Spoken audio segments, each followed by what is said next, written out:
ready? I'm very excited about having one of these. So let you know.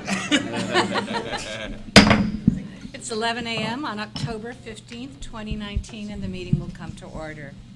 It's my, let me call roll. I've asked for since this is my first meeting, I've asked to be able to call roll to make sure that I remember who everybody is. I hope you'll bear with me. Sarah Abraham. John wait a minute. Bilamowitz. Present. Timothy Brown. Present. Steve Christofferson. Present, Chair. Susan Fletcher. Present. George Francis. Definitely here. Megan Graham. Not yet. Jennifer Smotherman. Present. There is a quorum present, and I'd like to welcome everybody to the first meeting of the Texas Behavioral Executive Council. Did I miss a word? No. Texas Behavioral Health Executive Council. I hope you'll bear with me today. I'm so privileged to be here with you today and to work with these wonderful people, people who are volunteering their service, and especially the staff who are helping us to stand this agency up. I understand it's been a long process for those of you who are professionals, and you have our word that we will work to the best of our ability to make all of our work as efficient, as cost-effective as possible without sacrificing excellence that the citizens of the state of Texas deserve. And again, it's my privilege to be here, and I do hope you'll bear with me. You've met the members of the Executive Council, and we also have an incubation task force, which is a partnership between certain members of different professional organizations and appointed folks to help sort of get this started. So if you're a member of the incubation task force, will you please rise and be recognized? Thank you so much. We really appreciate the work that you're doing for us. Madam Chair, Yes. Brian Francis speaking. Yes? It may be appropriate to accept and excuse absence for Member Graham, who's not here. Thank you. Has Ms. Graham submitted do we need a request from her to do that? Oh, okay. The members can make a motion. Okay. Is there such a motion? A motion to accept that. Second. The motion has been made and seconded to excuse the absent member, Megan Graham, from today's meeting. Any discussion? All in favor say aye. Aye. Any opposed, same sign? Thank you, the motion passes. We'll now have a presentation. For those of you who have copies of the agenda, we're on item D. I don't know if everyone gets an agenda or not. I'm guessing the answer is yes. Item D1, the overview of the structure, roles, and responsibilities of the Behavioral Health Executive Council. And I will call on Council Member Jennifer Smotherman to speak. Thank you, Chair. So the Texas Behavioral Health Executive Council was created by the 86th legislature after 2 sunset reviews of the behavioral health boards. Sunset staff looked for an agency structure that offered the most viable, cost-effective model with the least disruption to licensees and consumers and the greatest benefit to public protection. Their solution was to build on the success of the psychology board, creating an administrative agency that will increase efficiencies through functional alignment and economies of scale. BHEC will provide improved services and increased responsiveness to licensees and will better protect behavioral health care consumers. Each board maintains independence in regulating its professions, guiding all matters related to their professions, including originating rules, particularly those related to scope of practice. Boards each appoint one public and one professional member to serve here on BHEC today, who you see, and the governor has appointed our public member chair. This structure provides active state supervision, specifically over antitrust matters. It's important to note that each board has maintained their independence, and each board is equally represented here on the council. Our job is to create an agency that will help each board function to the greatest degree and to create administrative efficiency. It's also important to note that each of the boards immediately got to work after the first sunset review, meeting all of the management actions. Sunset reported that the boards made notable strides in addressing previously identified problems, and we are continuing to collaborate and act in good faith together. Thank you, Jennifer. Does that also include the roles of the incubation task force, or would you like to move forward with that as I'll well? move forward with that. Okay, Yep. thank you. So the charge of the task force, which was charged by the legislature, is to assist and advise, providing guidance to the council. Only the council has the legislative authority to take action. So the task force is to assist in the establishment of BHEC and the transfer of the programs from the psychology board, HHSC, and over to BHEC. Members include designees from HHSC, from psychology, from TDLR, and representatives from each one of the boards, marriage and family therapy, counseling, and social work. I want to thank all of the agencies that have helped us. We've had 4 meetings. The task force has had 4 meetings up to this point.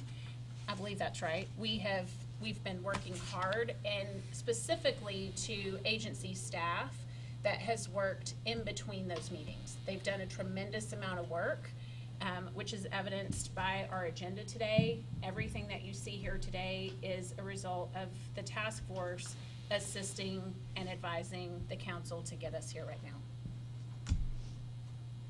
Thank you, Jennifer. Appreciate it. The staff has worked quite hard and has done a tremendous job. Item D3 is overview of the timeline for implementing HB 1501.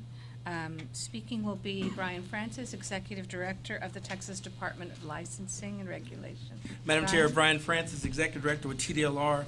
And first of all, I just want to welcome everyone here. This is exciting. I was telling some of the members earlier that today, take out your palette, take out your brushes, and start painting, because you're about to create something that's never existed before. And I really want you to embrace that concept of not being drawn back to the middle or have the gravitational pull to the familiar, but to create something brand new that serves the professions that you all represent, but also serves the Texans that they provide services to. So I'm excited to be here, and our doors are open to the BHEC meeting and having you here. So the timeline is pretty exciting. I want you to know that you're ahead of schedule. TDLR has done a couple of incubations in our past. We did one for geoscientists, we did one for Residential Construction Commission. You're well ahead of the curve. Having this first meeting already in place, I don't want you to feel the pressure of, oh my gosh, we have to get something done by next year. You have next year till September. All the work and steps you've taken already moved you ahead of the schedule. So September was the month of kind of getting the task force to get their familiarity together. October is the month of having the first meeting, approving maybe the hiring schedule for an executive director, being able to meet each other. We've already seen those conversations taking place. There was a reason why we separated you from your friends.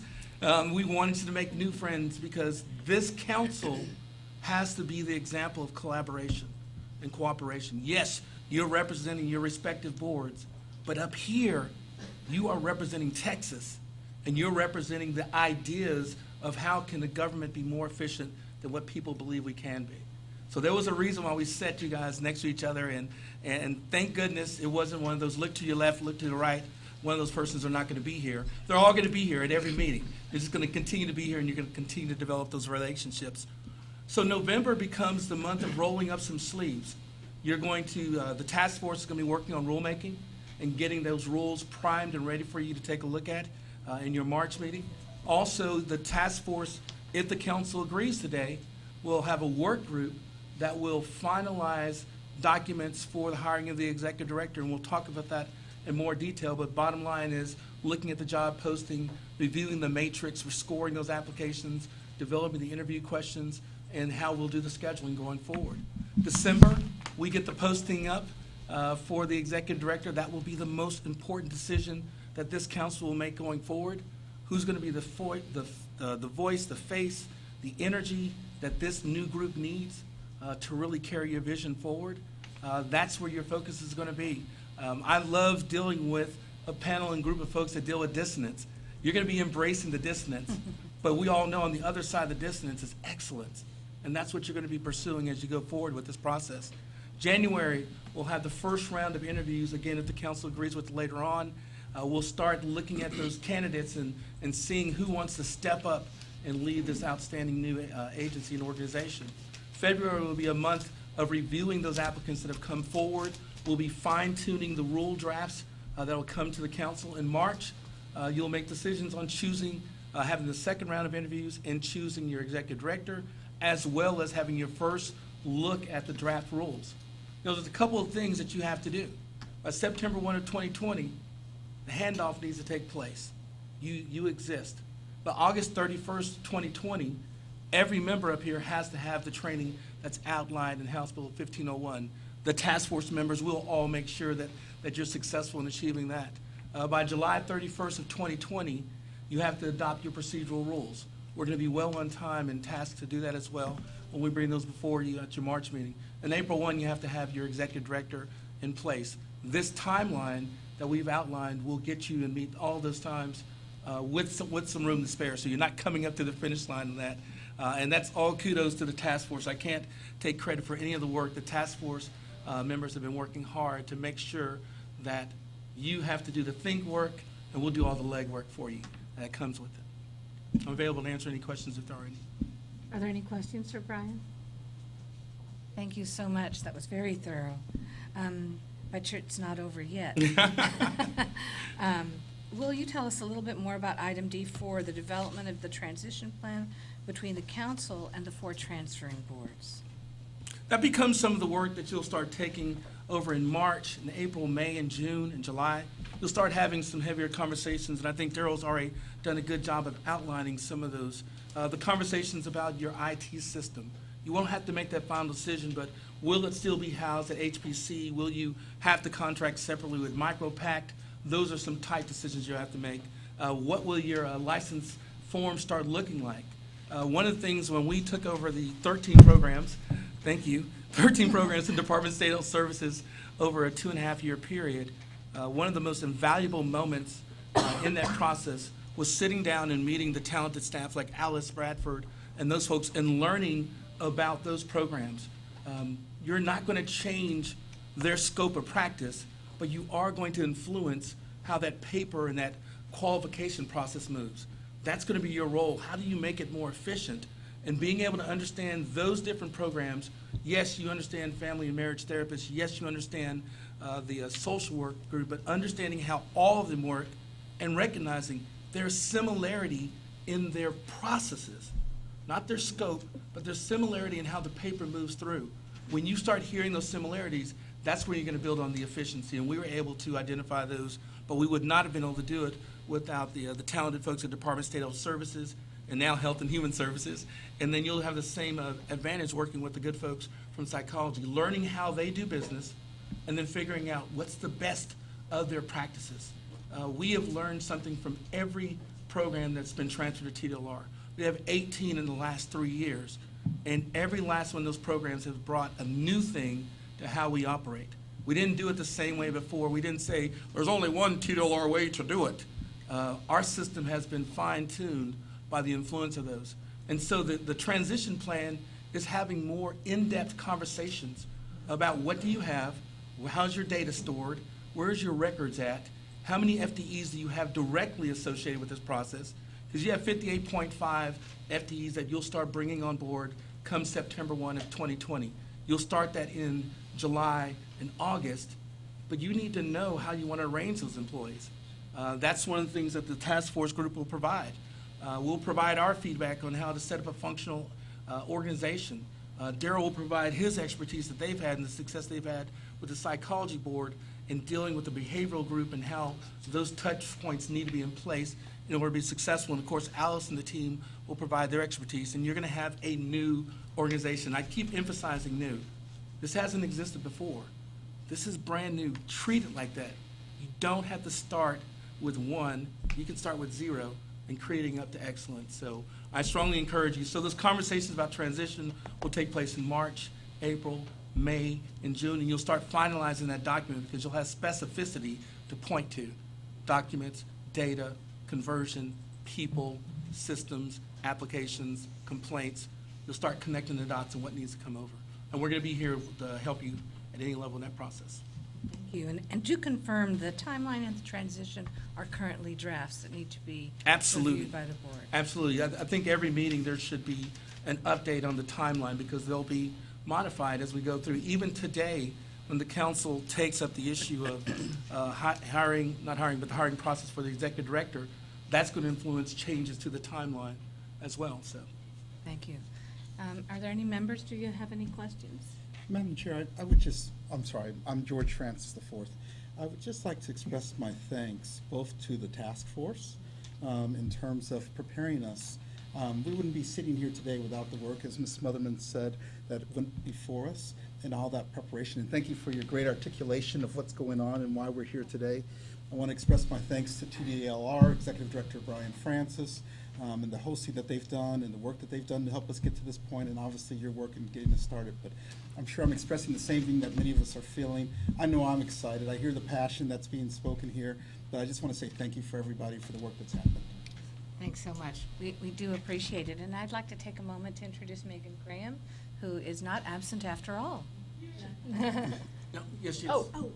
I'm sorry. No, I'm Kara Holsinger. I'm an attorney in the Office of the Attorney General. Megan Graham is still gone. And I apologize. I'm But sorry. Madam I'm Chair, not she's Megan. still alive. She's not gone. I saw the seat filled, so I thought, okay, she's here. My apologies. If Megan comes, I will move. No, you're in the right seat. Thank you. No, if Megan moves, she's got to sit in a Okay. corner, you know. These things happen. Thank you so much, and thanks to everyone. Are any more questions for Mr. Francis? No. Okay, so if, then we will move to the next item, item E, the management action reports. And I believe that Tim Spear, Executive Director for Texas Department of Health and Human Services, will speak to that issue. Yes, thank you, Chair Canseco and BHEC members.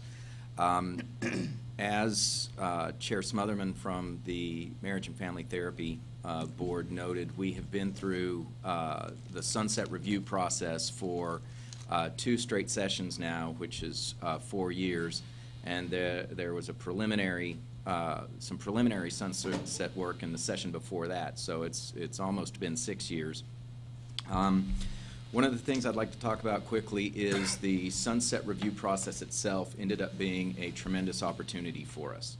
There were a lot of assumptions that were being made by staff and by the boards in regard to our processes, in that we understood the process was the way the boards wanted it, and the boards understood that the process was the way the mother agency wanted it, whether it was DSHS or HHSC or what have you.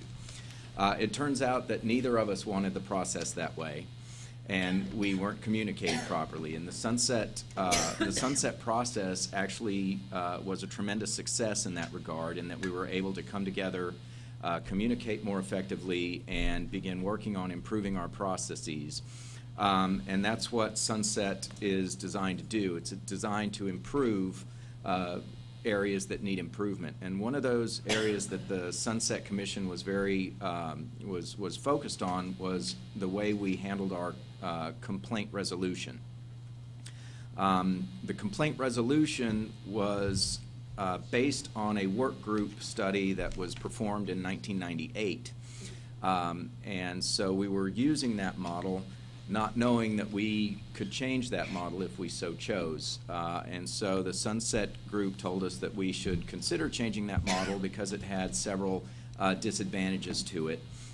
In the documentation that was provided in your packets, it goes over that, but I'll be brief. Basically, there was a considerable amount of public back and forth in public meetings about information that probably should have been kept private. There was HIPAA information involved, et cetera. So all of these problems that were built into our process were addressed by the Sunset Commission. Now, the Sunset legislation didn't pass the first time. And so, but the sunset management actions still had force. So we were required to meet those sunset management action items, and a chart of when those items were met are listed in your documentation. A little note on this chart, it shows the initial date of meeting those requirements.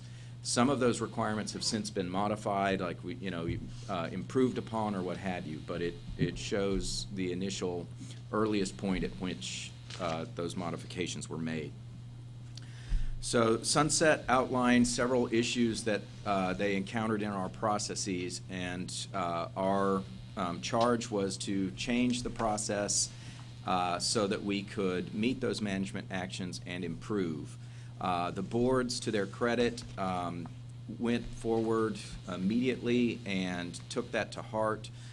Staff worked with the boards. It was a tremendous opportunity to come together and work for the betterment of the citizens of the state of Texas. And that was something that was truly a joy to behold and to be a part of, and I'm very proud to have been a part of that.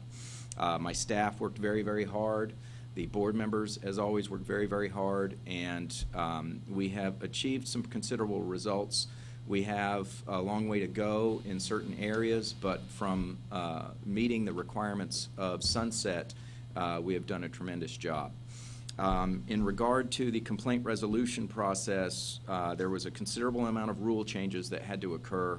Those rule changes were finalized within the last 8 months or so, and we've been able to update our processes and finalize those. And on the second page of the information, it gives you some insight into the improvement in our output where complaint resolution is concerned. We've had a quarterly increase of plus 40 complaints resolved, plus 66, plus 84, and in the most recent quarter, an increase of plus 133 complaints resolved. So that's over and above what was previously done. So the management action items that Sunset put forward were taken to heart, and they have borne fruit. We have considerable way to go to continue to build upon this success, and I have no doubt that we will do so as we get more aligned with this new process. On the licensing side, we have eliminated our backlogs to where we are able to process applications within a 10 business day time frame.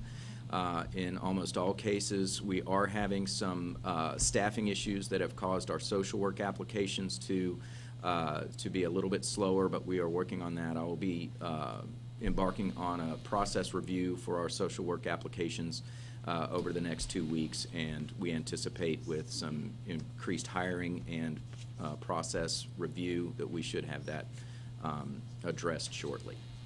Thank you, Mr. Spear. I see some board members struggling to look for that. Is that information in our packets? The report that you referenced? Yes, it was sent out with your packet. Do we have a page number? It's agenda item E.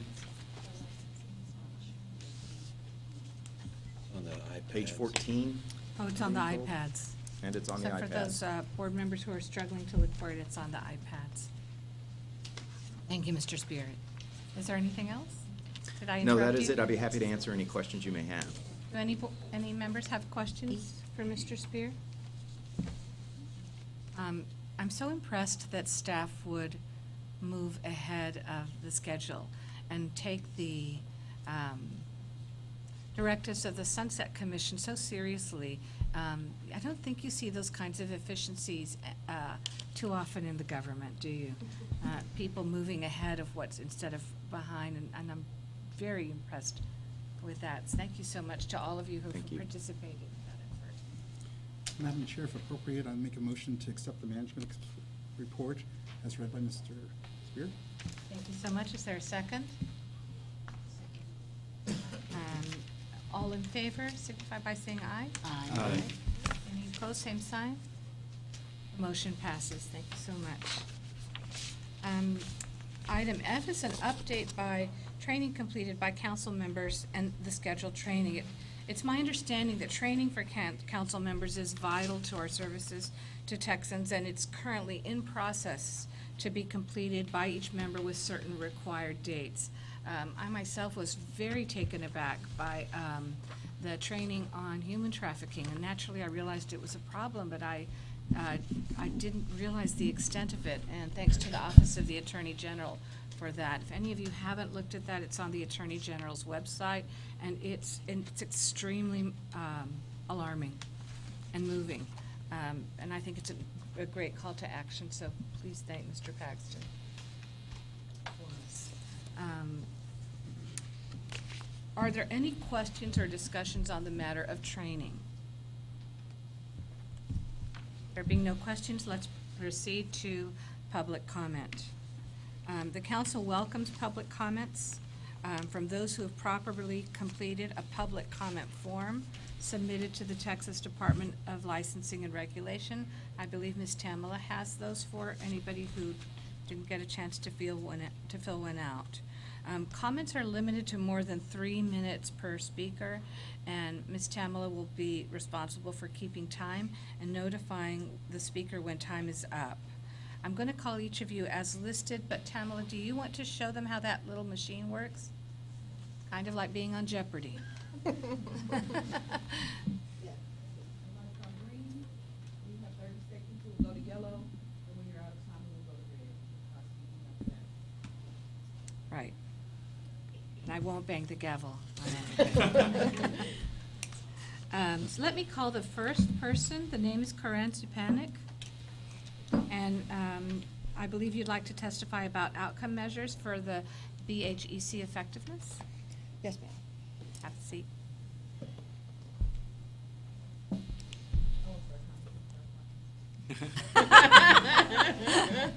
Take time. Good morning, Madam Chair, members of the board. Thank you for this opportunity to speak. Spell us your name again? Corrine Zupanik. And I'm coming today to make a comment as a public member, but I would be remiss not to disclose that I'm a retired federal psychologist and licensed in the state of Texas. And I think my experience and background there provides some insight into the topic that I wish to discuss. When I worked in the federal government, nice long career there, what I noticed is we like to have many layers. We create new layers to do new things, okay? And sometimes the intent of those layers does not match the effect. With regard to the effects that I heard you discuss today, I heard Ms. Smotherman, am I saying your name right? I hope I didn't butcher that. She talked about the importance of cost effectiveness, efficiencies, protection of the public. Mr. Francis discussed serving the public and serving our professions. And so I would like to know how you plan to measure your effectiveness. More importantly, I would like to point out that if that is an important item to you, and I certainly hope as a member of the public that it is, I would suggest that that process needs to begin immediately because pre- and post measures would be necessary in order to determine the effectiveness. The criteria to determine the effectiveness would also need to be determined, and that perhaps could be something that your task force would do. But I would suggest that you seek people who are specifically trained in that type of research. Outcome measures is a certain kind of research. I know we see on the internet, Survey Monkey and things like that. We're not talking about Survey Monkey here. We're talking about Texas State has formed this commission, and as Mr. Francis pointed out, it's a wonderful opportunity to begin something well and do it well. But in order to know that you're doing well and that you've met the criteria that you feel is important to measure your effectiveness, I would like to encourage the board to either add this to another agenda item in the future and or have more opportunities to discuss this.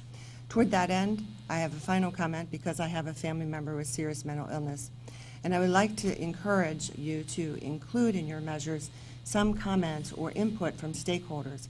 As I recall from attending the various testimonies about the Sunset Commission's decision to make this board effective, one of the things that was thought to occur would be there would be some kind of collaboration, and this would benefit the people who utilize these services. And for me, I want to emphasize that that is what we do. We serve the public. All this, sometimes we can lose sight of the fact that this is to work with people and help people like my brother. And so when you're determining your outcome measures, you need comment from the public as well. Thank you. Thank you so much. Certainly appreciated. I'd like to call on Janine Smith.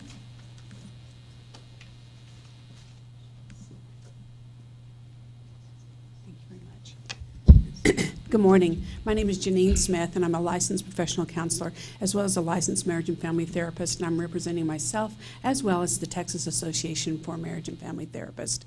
I'm one of those people that have been working for about the last 6 years during the sunset in hopes to bring this to fruition. I can't tell you how excited we are. I wanted to thank you, want to thank the governor's office, want to thank each one of you for agreeing to serve on this really vital and exciting thing. I echo Mr. Francis's excitement in that this is the first time in the nation that we get to create, that Texas actually gets to lead in mental health. That's exciting.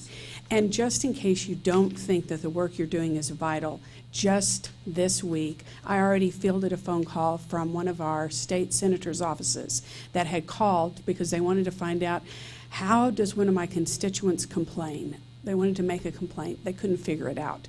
So making this to where it's an easier process, because in talking with her, the representative from the senator's office didn't know if it was a marriage and family therapist or a psychologist or they just knew they had a constituent that was upset and they wanted to help and answer that complaint. So to be able to make this to where it's easier for the people of Texas to have knowledge, I think is just going to be better and better and better. I'm excited for us to actually lead. I just wanted to thank you again, and we just stand ready to serve as a resource for anything that you might need. Thank you so much. Thank you so much, Ms. Smith.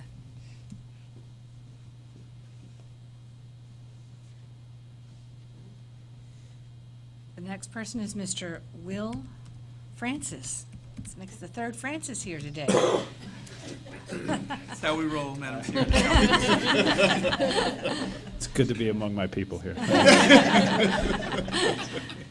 Thank you, Mr. Francis. For sure. My name is Will Francis, and I'm the Executive Director of the National Association of Social Workers Texas Chapter.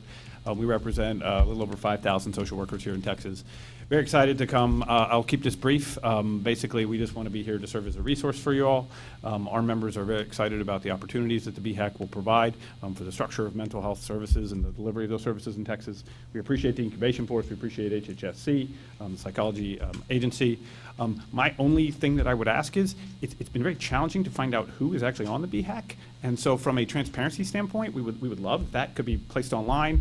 I know that a website to get up and running is definitely probably on the agenda, and I know that it may not, just timing and finances and all that, but anything that would help us at least show our members where and who is actually on the Behavioral Health Executive Council would be great. So thank you for the opportunity to speak today, and best of luck in y'all's work.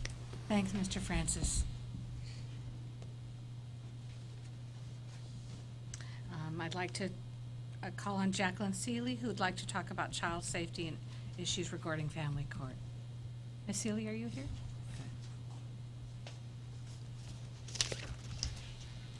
Hi, my name is Jacqueline Seeley. I represent myself. I am a member of the public. I was also part of helping introduce a resolution into the Texas legislature regarding child safety being a priority. Thank you, all members, for all the work that you've done today and for being here today. Chair Canseco had mentioned not realizing the extent of a problem until information is presented to you in a way, that makes sense. And I'm hoping to be part of that as well as a public member regarding child safety and what's going on and kind of part of our family court crisis. And across all the boards, I think education is the one thing that's missing, or a consensus of education. And that education, if everyone is presented that, I think would open eyes to a lot of the issues and the how and the why that of some of the problems that we're dealing with. For example, recently the ABSAC, which is the American Professional Society on the Abuse of Children, they just made a revision, and it says, I'll read their announcement. It says, ABSAC announces revisions to its definitions of psychological maltreatment and adds a cautionary statement regarding the use to support parental alienation claims. ABSAC has been advised that the advocates for parental alienation syndrome, parental alienation disorder, and/or parental alienation have reportedly been using ABSAC's definitions of psychological maltreatment to assert that ABSAC supports parental alienation as a type of psychological maltreatment. A claim of parental alienation is too often made without careful evaluation of allegations of child maltreatment, intimate partner violence, and other parental bad acts, especially in custody disputes. The mischaracterization of ABSAC's position on parental alienation has been found in training by parental alienation advocates in their publications and in their court testimony. And then they provide the definitions or their revision of those definitions. It follows with it's the cautionary note that they added to their, and this is what a lot of this stems from actually Texas cases that these revisions were made. And for examples, and they have redone their practice guidelines. But the cautionary. Could you tell me one more time, what does APSAC stand for? It is the American Professional Society on the Abuse of Children. Go ahead, I'm sorry. And it's APSAC, apsac.org. But the cautionary note says, and this is pretty strong language, it is negligent, even reckless for a judge, attorney, guardian, counselor, or other professional to cite or otherwise mischaracterize this or any ABSAC document or publication on psychological maltreatment as endorsing or even lending credence to a diagnosis or finding of parental alienation.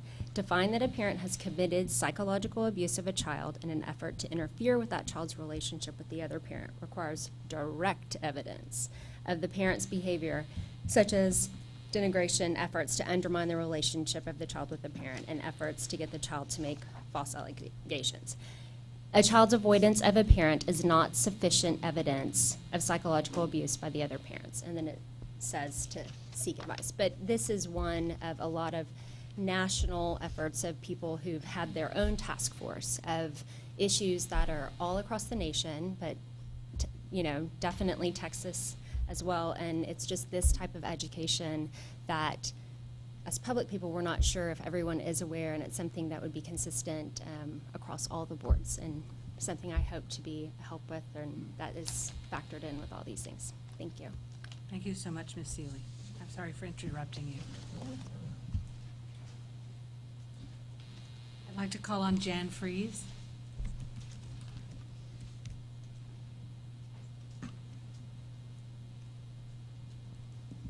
Good morning. Excuse me, Austin allergies. My name is Jan Fries, and I'm the Executive Director of the Texas Counseling Association. We represent all professional counselors in Texas, regardless of work setting, LPC, school counselors, college counselors. I like to say if you're a professional counselor in Texas, TCA is your professional home. We have been involved with this, along with so many familiar faces sitting up there and over here, for the last 6 years, so we are just thrilled to see this come to fruition. There was a lot of challenge from some of our national organizations and from some other states who didn't trust that Texas was going to be able to create such an innovative model that would create an administrative agency that still retains the ability and authority of each independent licensing board to address scope and rules that relate to practice. So we're thrilled to be able to do this, and I can't wait to go to my national conference in April and brag about you all. So I don't want to duplicate what my colleagues have said in terms of our support and appreciation, but we stand ready to promote the work that you're doing, to engage with you when it is appropriate, when you need our counsel or would like our counselor input. One item that I would ask that you attend to somewhat quickly is helping us to understand the process of consideration and adoption of rules that are promulgated by the independent boards as we go through this process until BHAC is, official on September 20th. There are several conversations about much-needed rule changes to enhance licensure and practice that are pending before the LBC board. And some of my constituents have asked us to make sure that we put that on the agenda, because since we're being so innovative, we don't want to inadvertently stall, have an unintended consequence of stalling. So we would ask for your help in teaching us how to communicate to our constituents how this process is going to roll going forward. So thank you so much for your time. I know all of you take time away from your work and your families and your private practices to be here, and so it's a huge sacrifice, and we are really honored and appreciative for all that you are doing. Thank you so much. Thank you so much. Thanks to all of you who took the time to speak, and we encourage this at every meeting. It's very important that we hear from the public who we serve. The next item, item H, is the update regarding the hiring of the BHEC Executive Director. Oh my gosh, I used an acronym. I'm getting there. An update regarding the hiring of the BHEC Executive Director and the impact of implementing House Bill 1501. Is there anyone who'd like to present an update on this agenda item?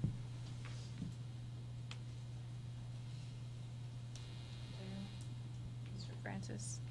I believe I have the next agenda item, but I'm looking at my team to tell me what to do. We don't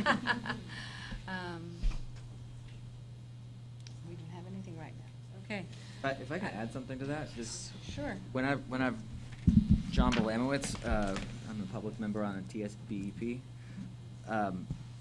When I look at the bill, the only thing it really says that this board shall do, it gives us a lot of scope to do with oversight, or at least being a safety valve. I can only find a couple instances of things we shall do, and this is the one. This is the big one that we need to hire the executive director. Right. Thank you.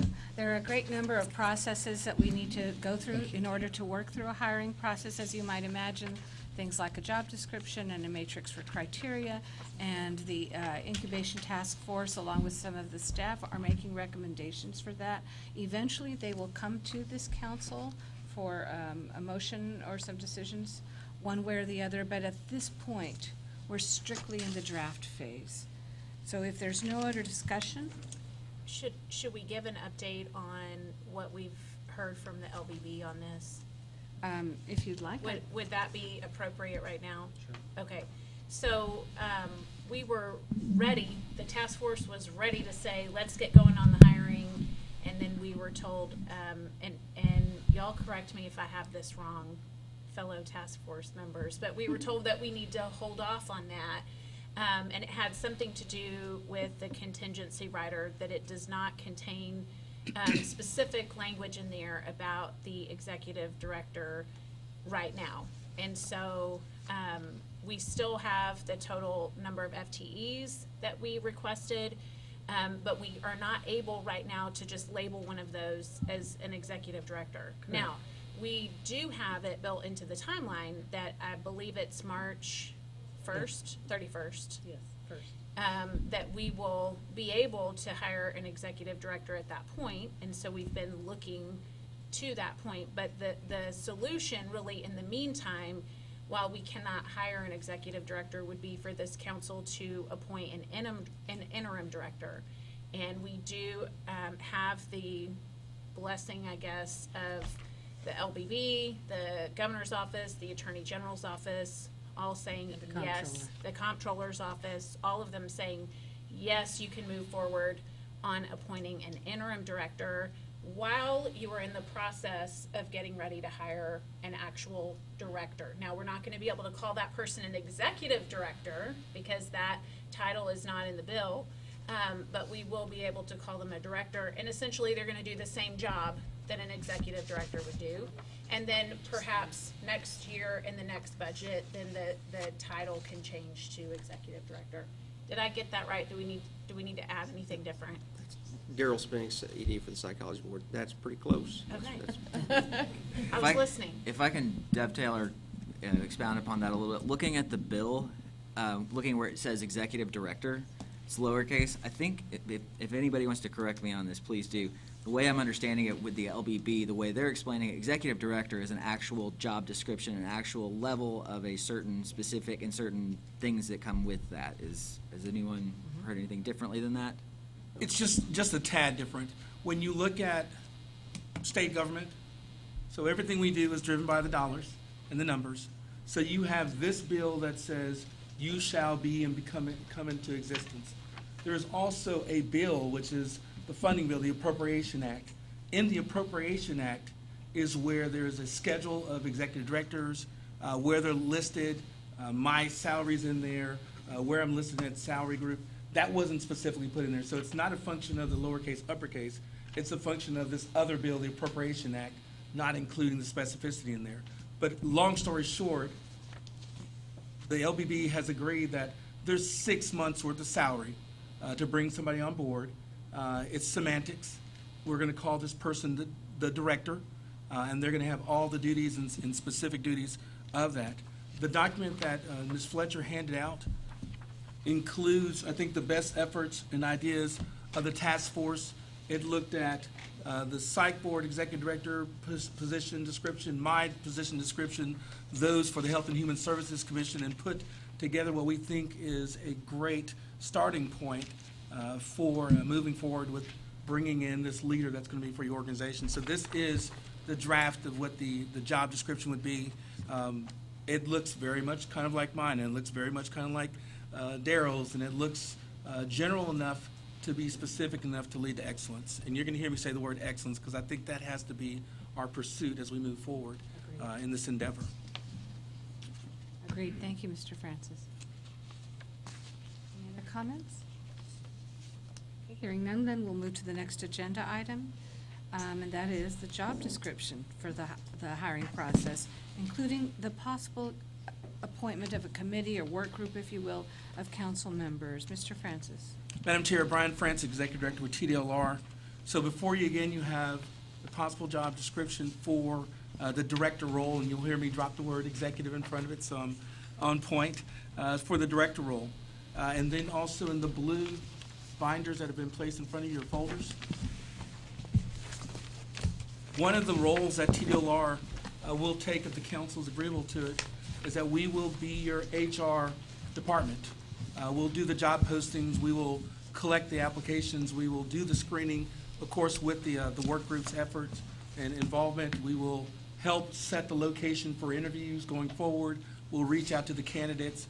That's part of what we think our role should be as a task force member, to assist in helping you move forward with it. The proposal that we have in front of you is very straightforward. Today, what can be before the council is the decision to create a 4-person subgroup that would be the HR work group of members that are up there. That group would work hand in hand with TDLR to start looking at this job description, to look at the penalty, not the penalty, I'm already in the enforcement mode because somebody out there was like, enforce, to look at the hiring matrix, the scoring matrix for us, to look at developing the interview questions.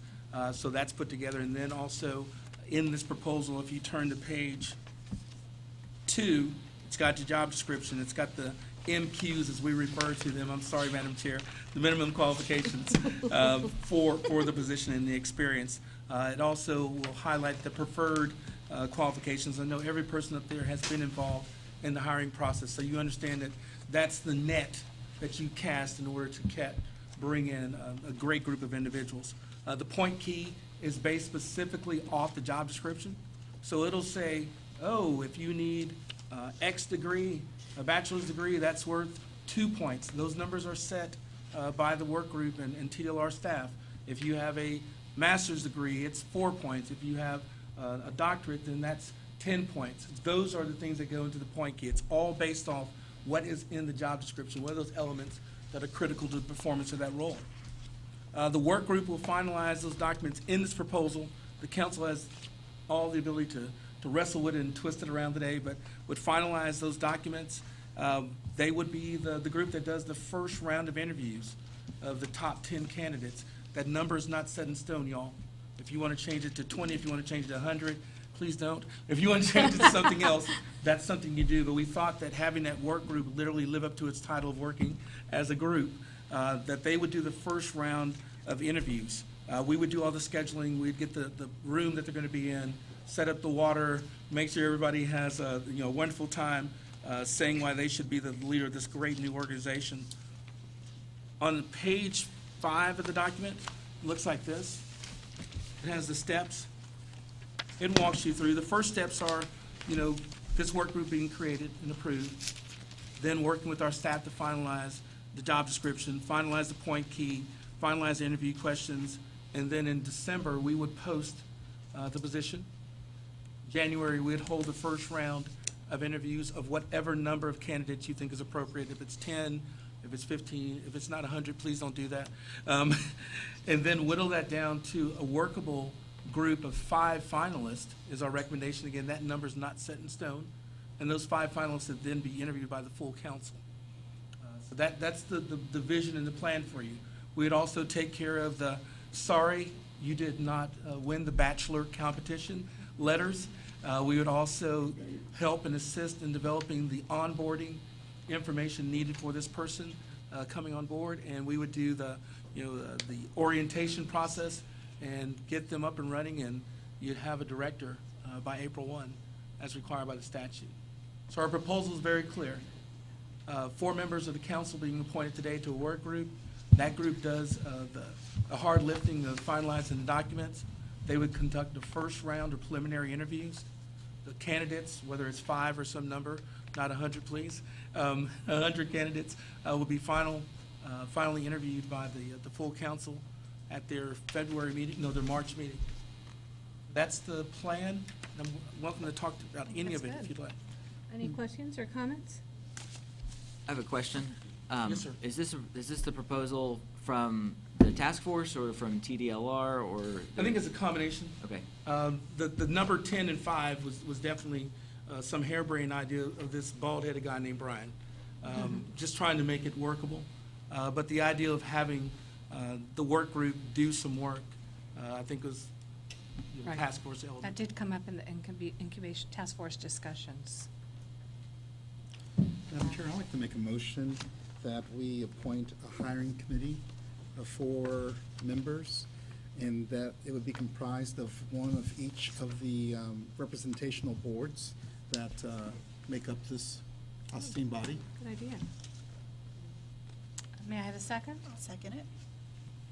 Great, so could we have, instead of my appointing, is there a representative from the psychology board that would like to serve? John, you asked a question, you're stuck. Is there a representative from the social workers group that would like to volunteer? Tim? Was that Tim? Yes? Counselors Madam Chair, Steve Christopherson. I'd be Okay. happy to. and psychologists? You got us. You got We did John. psychologists, Psych- family and marriage Who therapist. did I miss? Family and marriage Family therapist. therapists. Yeah, I'll be Right. happy to serve on that. Jennifer. So we have a committee of 4 who volunteer. That's been moved and seconded. Yes.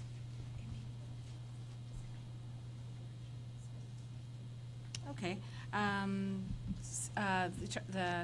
Our council has suggested that it might be good to have some discussion about the objectives of the committee and how they should be working with TDLR. So is there anyone that would like to make a comment? I guess I have a comment. Again, back to the idea that this board has one essential job right now by statute, that is to hire an executive director. I feel like the goal of this task force should be to weed out those who are just thoroughly not qualified, to save the board the trouble and time of doing that. But if people are qualified, I think that it would be good for us to err on the side of presenting those people to the board. I believe that the point system will weed out just generally who doesn't qualify. But I think that we need you'll need to determine what you want. And once that is so, I think does that address your question? Think If you so. address the qualifications that we need, then at least those who don't immediately meet the matrix would be weeded out. Is that correct? That's correct. And then you would be left with deciding what questions are going to be asked and those I might be missing something. Really, are there any other, I guess I'd refer to our attorney, are there any other specific things that we should be talking about? It just should be clear to the committee kind of what you're delegating, right? How many finalists they should be bringing back, if they're going to determine the qualifications, or if that's going to be determined today by the full board, just specifically what their charge is. Madam Chair, if I may, please. Yes. My recommendation would be that we empower the hiring committee to make those determinations as we've set them up as such, and to bring that back to the board and trust in their wisdom and their judgment on how we should proceed on this, and then take the advice or any other input that might be sitting on this body accordingly to move forward. That makes sense to me. Is there a second? Thank you. Sarah? Is there any other discussion on the motion? Madam Chair, we'll try to quantify the wisdom language that was provided by Mr. Francis there. I love that. I don't know if that's in the It's a small state classification schedule. To clarify, Chair Canseco, so what I'm understanding is that this work group will finalize the job description. So we have a job description that has been provided to us by the task force. And so we'll take a look at that and make sure that that's the job description that we want to use. TDLR has a point system in place already. And we'll provide that point system to the work group for their final determination on the appropriate allocation of the numbers. Right. But we'll put it in our format for you and So allow you to make that we'll determination. get that from Yes. TDLR, and then we'll say, yes, we agree to this point system, or we want to change the points, or whatever that is. I also think it's helpful for us to know who has applied, and those who don't make the cut, that we understand why they haven't made the cut, so who and why. Absolutely. And then we would be in that first round of interviews. And then from there, that second round of interviews will come back to the full council. Now, does that mean that the second round of interviews will have to happen in an open meeting? No, they would not. Oh, I'm sorry, I'll let you. Yes, the second round of interviews, you would open it as an open meeting and bring it back to the full board to reconvene, and then it would be, the interviews themselves would be done in closed session, and then you could come out and make a motion and vote on who hires. Okay. But it'll be scheduled on a day that we have an open meeting. Correct. Yes. Yeah, so then we're also gonna need to think about the timeline of all of this fitting within the timeline of the meetings that we need to have in order to meet that overall timeline that we're working on, right? Absolutely. Okay. I don't know, have we missed any part of the process if we're nailing down what this committee is gonna do? How long does it have to be posted?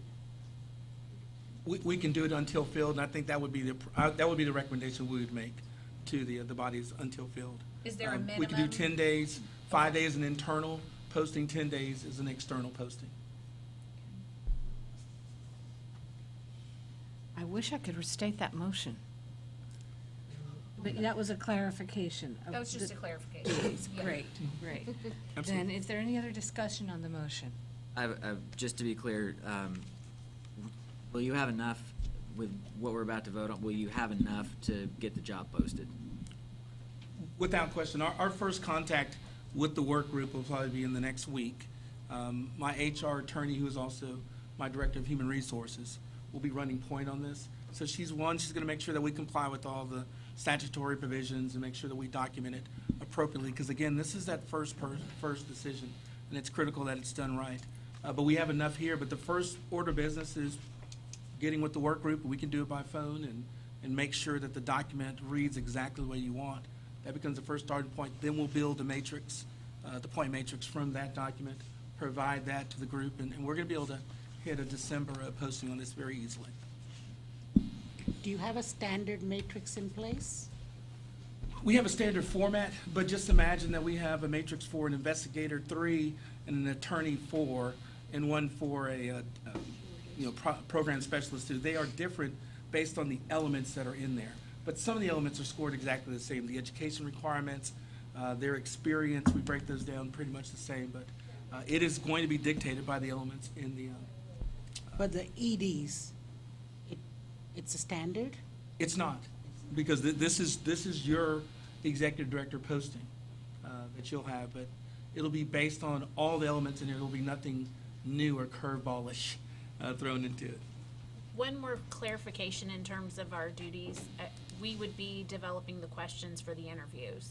Isn't that correct? That's correct. Okay, and I'm assuming that you guys might have some We will. recommended questions, but then that But it'll work be group will completely up to say, the work group. These are the questions that we want to ask, and all of the interviewees will have the exact same questions. Exactly. going through We'll the make sure it's a interview standard process. format. We'll have the Yeah. documents for the interviewee and the interviewers. The group may decide to do, different things in there, and we'll talk about that. So the Texas Department of Licensing and Regulation has the tools prepared for us to work with, but ultimately, we will decide how to refine those tools as appropriate for this particular hire. Question, please. So we're not able to hire a director at this point Correct. because of the way that it's written. Correct.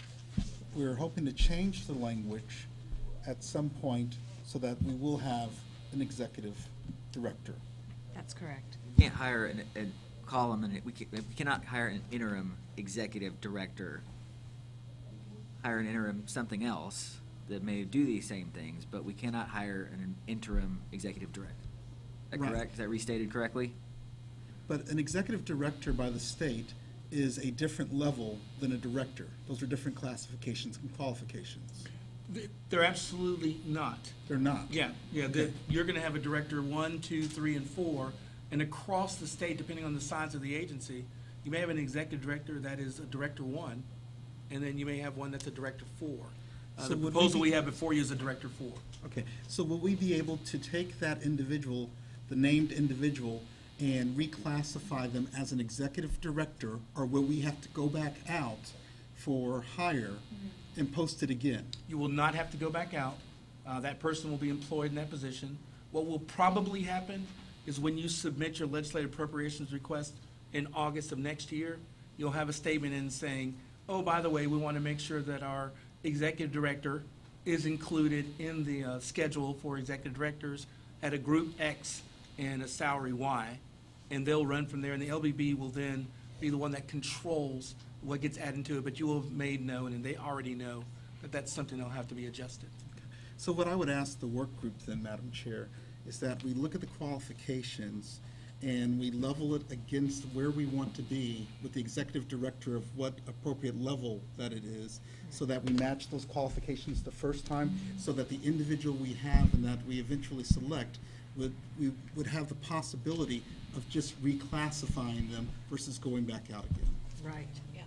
Right. And Board Member Francis, Brian Francis speaking, the draft that the task force has put together embodies an executive director for a new state agency. So the elements that are here are consistent with the executive director that would be for TDLR, for the psych board, for other groups. So you have that built into the base already, that the person that you pull in is going to be able to meet that level and easily be reclassified. Knowing the qualifications and the quality of the organization, I would expect nothing less. Thank you very much. Thank you so much. And I believe we have a motion on the table that has been seconded. Is there any further discussion? Again, I don't think I can restate the motion, but I'm going to give it a shot. The chair, there's been a motion made to form a committee council of 4 members to oversee the job description and the hiring process for a Director 4 position that would be in place until such time as he or she is either named or a new person is hired to be the executive director. Is that correct? You sure? I got that right? Okay. All those in favor signify by saying aye. Aye. Aye. Those opposed, same sign. Motion passes. At this time, I'd like to take a 15-minute break to give us a chance to, do I have to gavel? No, ma'am. Come on, man. Your choice. It's fun, though. It's fun. Thank you. 12:05, let's adjourn for 15 minutes to give people a chance to gather themselves, and then we'll come right back.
Time is 12:23, and the meeting will come back to order, please.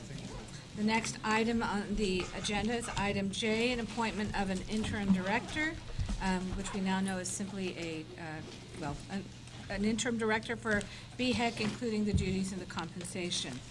This agenda item includes the approval of or granting authorization for the chair to approve an interagency contract between BHEC and another providing agency to provide the services of a director. Is there any discussion on this item? Madam Chair, if I may? Yes. Only because of the outstanding work that I've seen so far by Mr. Spinks. I would just like to go straight out and make a motion to name Mr. Spinks as interim executive director. Do I have a second? Second. Okay. Then there's a motion on the table for the chair to approve an interagency contract between the Psychology Board and Mr. Darryl Spinks as its director, to provide the services of an interim director until March 31st, 2020. Do I have that correct? Yes.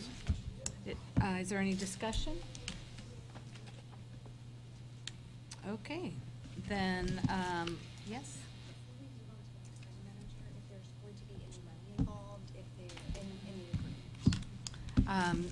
The Attorney General has asked me if there's going to be any exchange of money or any compensation for the agreement. My notes say that the amount would not exceed $6,000. Could we amend the motion to include that? I would love to amend that motion. Is there a second? I'll second. Second. Okay, the motion is amended. Again, it's to authorize the chair to approve an interagency contract between the Psychology Board and BHEC for the Psychology Board through its executive director, Darryl Spinks, to provide the services of an interim director until March 31, 2020, for an amount not to exceed $6,000. All in favor? Aye. Aye. Those opposed, same sign. The motion passes. Thank you, Darryl. Thank you, ma'am. The next is for item K, the contract for accounting and purchasing services. This agenda items includes the approval or granting of this chair to approve an interagency contract between BHEC and the State Texas Board of Examiners of Psychology for accounting and purchasing services. At this time, I'll entertain a motion. Excuse a potato salad. Very tasty. I would love to make that motion, please. Okay, so it's been so moved. Is there a second? I'll second. Second. Any discussion? Do we need to say what will be included, what types of items need to be included in that interagency agreement? I don't think we Sarah? need that level of detail, but Sarah, do we? I believe the motion said accounting and purchasing services, so as long as it's clear, kind of the general services, that should be enough. But what would be helpful, though, is an end date. Maybe until the regulatory functions are transferred to BHEC or on August 31st, whichever occurs earlier. Your motion to So amend? I would amend my motion to include that time frame either until the regulatory functions are transferred to BHEC or until August 31st, 2020. 2020. Right. Okay, as a point of clarification, Sarah, I want to make sure, there are certain things that I want to make sure that we can do with the language that we have here. So we can do what we need to do with caps. Is that right? Yes, I believe Yes. so. Okay. With our operating budget? Yes. Doing whatever we need to do with the uniform statewide accounting system. Yes, Yep. yes. The procurement, I always get that word wrong, plan with the comptroller, that falls under that. I believe so, that's Reimbursement for board members, council members. Once we transition, would that also include the transition to micropact if we move in that direction? That one I'm not sure about. I will defer to. Are you talking about payment for the, yes, that would Yes, include the for council's licensing. payment. Yeah, the council's Yes. payment to MicroPact Okay. for the standing up of the database. Okay, good. And I think that's I think that that's it. Is there anything else that we need to be sure that we have included under there? Darryl, is there anything you can think of? Task force, anybody have? On the Darryl Spinks, ED for the site board, if you look in the draft document that you have before you there, it actually lists in Appendix A or Addendum A, it lists a lot of the services that are covered by that agreement. All of those that we just talked about would be covered under those items. Madam Chair, Brian Francis, if I could add something, and I don't know if Darryl will be agreeable to this or not. When I'm looking at that Addendum A, serve as agency's HR manager, I think our agency can take that part, particularly as it relates to the executive director posting side of it. So We can amend the MOU or AAC to remove that, and then maybe Okay. when we get into the agenda item about general services, since it sounds like Okay. TDLR is going to provide that, we can kind of specify that. that'd be great. Madam Chair, would it be appropriate for the board to empower you that if we have forgotten any items, that you would have that authority to discuss that with our interim executive director, Darryl Spinks? I think that could happen under a separate motion. Is that right, Sarah? Okay, then I'll follow up with a motion after this one then. Thank you. Then there's any other discussion on the motion? Let me see if I can restate it. Yeah. The motion has been made to grant authorization for the chair to approve an interagency contract between the Psych Board and BHEC to provide accounting and purchases until the regulatory functions are transferred to BHEC on or before August 31st, 2020, whichever occurs earlier. If there's no further discussion, all those in favor? Aye. Those opposed, same sign. The ayes have it. Then, Madam Chair, I would follow up then with a second motion that empowers you, that if there are any items that we forgot in regards to the MOU or any other items, that you have that authority to have that discussion and make that arrangement with Mr. Spinks, our interim executive director. As it specifically relates to accounting and purchasing services? That is correct. Is there a second? I'll second that. Okay, is any discussion? We'll lean on the Psych Board to inform us of anything, any smaller items, miscellaneous items with regard to accounting and purchasing. Yes, ma'am, we will. So the motion has been made for any miscellaneous items related to accounting and purchasing be authorized, wait a minute, I said it backwards. Allow the chair to be authorized to manage any miscellaneous items with regard to accounting and purchasing with the BHEC staff. Did I get that right, Sarah? With the Psych With the Board. interim director. Yeah, right, Yes. with the director of the Psych Board. Okay. I think I got that right. You're good. A second? Yeah. Is there a second? Second. All those in favor, say aye. Aye. Those opposed, same sign. The motion passes. Item L. Item L is yet one more memorandum of understanding with the Behavioral Health Incubation Task Force member agencies for the necessary resources, activities, and staff.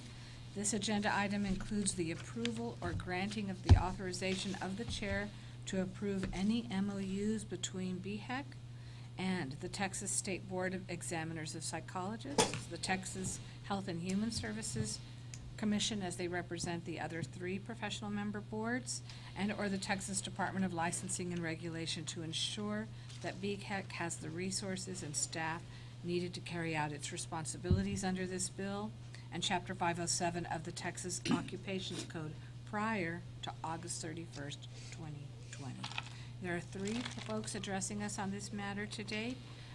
Darryl Spinks from the Texas Board of Examiners of Psychologists, Brian Francis from the Texas Department of Licensing and Regulation, and Tim Spear from the Texas Department of Health and Human Services. So I'll defer to Tim, since he hasn't had much of a chance to speak, and we can go down the line. All right, well, basically, this agenda item is about your opportunity to, pardon me, Tim Spear, HHSC. This agenda item is about the council giving you authority to approve memorandums of understanding between the three-party agencies so that as those MOUs are developed, we don't have to have another open meeting for them to be approved. And so there's a considerable amount of work required from the staff of the three agencies, and so this will allow that work to continue for BHEC itself. Thank you, Tim. Darryl, anything to add? The one thing I would add, I visited with Mr. Francis and his staff about the exact wording of those agreements you have before you here. And we're not, I wouldn't say that we're here asking you to approve those exact documents. I'd just like to echo what Mr. Spears said. We all recognize that this body, we're going to encounter scenarios and needs in the future where the staff of our agencies are going to need to carry it out. You guys can't carry that load. We have to carry that load for you. And what we're trying to do with these types of documents is anticipate the unknowns, as Donald Rumsfeld was famous for saying, the unknown unknowns. We're trying to get ahead of that, and we want to make sure that when we encounter an unknown unknown, that either Mr. Francis' staff, my staff, or Mr. Spears' staff, you guys can call on somebody to tackle that unknown. How the exact wording of these documents or these agreements need to be, hammered out is probably not something we need to do in today in the meeting. It's probably a little bit more intense than what we can do in here, but that's the purpose behind these documents. And I think what I'm kind of hoping to hear from y'all is a discussion about what types of services, if you have a notion, what types of services you would like to see MOUs for. And I'm wondering, once those MOUs, if there's something particular arises that's, substantial, how will we go forward in whether or not the authorization is given to me and informing the other members of the council? How does that work? Well, are you talking about how do we inform the other members of the council if you enter into an agreement? Correct. I think after discussing it with Ms. Wolf a little bit, I don't know that we can just give you carte blanche, a blank check, if you will. And say, That would "Here, be you can lovely, sign but no. No blank checks, but if there are some services that we have identified or that we can identify now, the council can go ahead and approve MOUs for those types of services. We've already done accounting and purchasing. You got to do things like administrative staff support, general counsel type services. I think y'all need to be looking at those types of things. So that's kind of what, those are kind of the areas I think you need to be looking towards. Mr. Francis? those- I'm sorry. Can those be mentioned and identified so we know what it is, those services? Yes, ma'am, and I think you would Just have. like you did accounting and purchasing, so it's a clear understanding. Yes, ma'am, and I think that's the way you have to approach it if you're going to do those. Mr. Francis? Madam Chair, Brian France, Executive Director with TDLR, and I'm agreeing with my colleagues here. I think what we want to paint is a memorandum of understanding that has as many knowns in it and then creates a little room for flexibility. From our agency's perspective, we would want to include that we'll continue to support, host, and do all the care and feeding surrounding a meeting. So we'll take care of the posting, we'll take care of the room, we'll take care of the notices and those sort of things.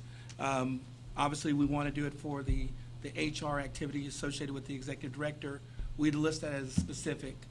We've already done some preliminary work that can move the task force effort and the council's efforts forward on rulemaking, given, we did 13 programs for the Department of State Health Services. We were able to preserve their scope of practice rules, but build the infrastructure for how to make their procedural rules more efficient.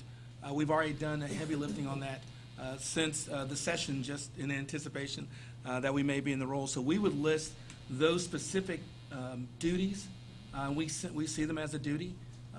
I think also we could probably agree to build in maybe a monthly task force update report that would come out at the 15th, after the 15th day at the end of each month, which would just list, here's what we've done, here's what we're working on, so that there is an update to the members, and you're not having to seek it or even guess what's going on, but just on the 15th of each month, here's what we did the previous 30 days as it related to accounting, as it related to purchasing or procurement, as Ms. Smotherman likes to say, as it relates to HR and those sort of things. And I think that will help and maybe spur questions on from the board.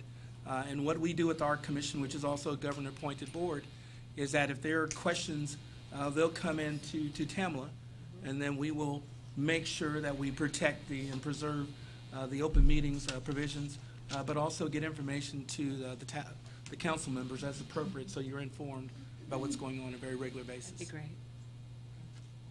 Thank you. So in terms of the specific things, Brian, you mentioned some of those right there in the MOUs, the drafts that we have in front of us. There is an addendum that has specific services listed on there. I think all of you have that.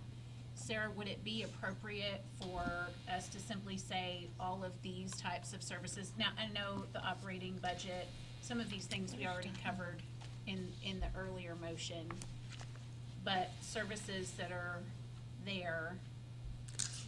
What are the attachments that you're looking at? Pardon me, I'm Ms. looking at an interagency cooperation agreement.